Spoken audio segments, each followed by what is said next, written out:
tidak dijamin, kemudian juga UGD. Dan tadi kita sudah sampaikan bahwa penjaminan tidak dijamin itu kan tadi sudah ada regulasinya terkait misalnya mana diagnosa yang seharusnya bisa ditangani di vaskes tingkat pertama sesuai dengan undang-undang 144 diagnosa, mana yang memang diagnosa yang bisa dirujuk. Kemudian yang kedua tadi terkait dengan kasus emergensi UGD. Ya kita berharap masyarakat peserta memahami sebenarnya kondisi kegawat daruratan itu seperti apa. Jadi ada yang namanya false emergency tadi.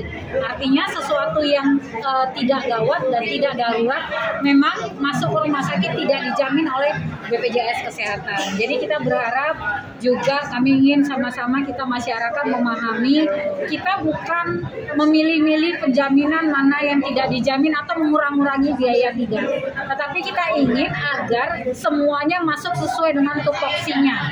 Semua masuk sesuai dengan apa kompetensi dari fasilitas kesehatan itu. Yang tadi fasilitas kesehatan tingkat pertama ada dokter kok, ada semua teman-teman nakes, mereka kompeten, itu bisa dimanfaatkan untuk kasus-kasus yang memang bukan kasus spesialistik. Kemudian untuk UGD itu dimanfaatkan untuk kasus-kasus yang memang gawat darurat seperti kecelakaan, pingsan, pendarahan dan seperti itu.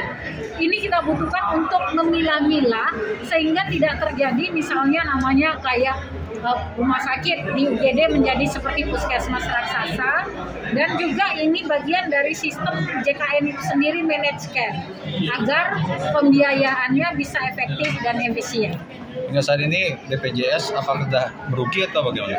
Kalau untuk rugi nggak bisa disampaikan Bapak, karena BPJS ini tidak ada untuk rugi. Ini program negara, mau bagaimanapun pasti negara akan tetap support karena ini berdasarkan undang-undang. Tetapi memang kita tetap mengingatkan perlu dinamakan kendali mutu, kendali biaya, karena ini justru tugas kita bareng-bareng menjaga agar program ini tetap bertahan secara angka atau sustain. Jadi ya memang ini tugas kita bareng-bareng, bukan tugas BPJS saja, peserta juga, vaskes juga, fasilitas kesehatan juga, dan juga pemerintah. Jadi tupoksinya mana yang memang harus bayar iuran setiap bulan, peserta mandiri kita mohon bayar iuran teratur. Mana iuran yang dibayar oleh pemerintah daerah dibayar oleh pemerintah daerah. Seperti itu. Mana iuran yang harus dibayarkan oleh perusahaan dibayarkan oleh perusahaan. Jadi memegang peranan semua biar tetap bertahan dan sustain. Tingkat fraud masih tinggi, Bu? Tingkat fraud untuk di Bali mudah-mudahan tidak ada ya, karena secara laporan kita belum menemukan. Karena kan kalau sudah ada fraud itu harus ada investigasi, penyelidikan, karena dia akan ditata kelola dengan mekanisme fraud seperti itu. Nah, mungkin ada beberapa kesalahpahaman atau ketidakpahaman antara satu sama lain, tetapi itu kita tidak mengkategorikannya langsung sebagai fraud. Bisa saja misalnya ada berkas yang belum selesai, atau misalnya ada berkas yang belum ditandatangan. Nah, ini yang kita minta kepastian. Tetapi kami ingin meyakinkan bahwa setiap rupiah yang dibayarkan oleh BPJS Kesehatan itu adalah benar dan transparan.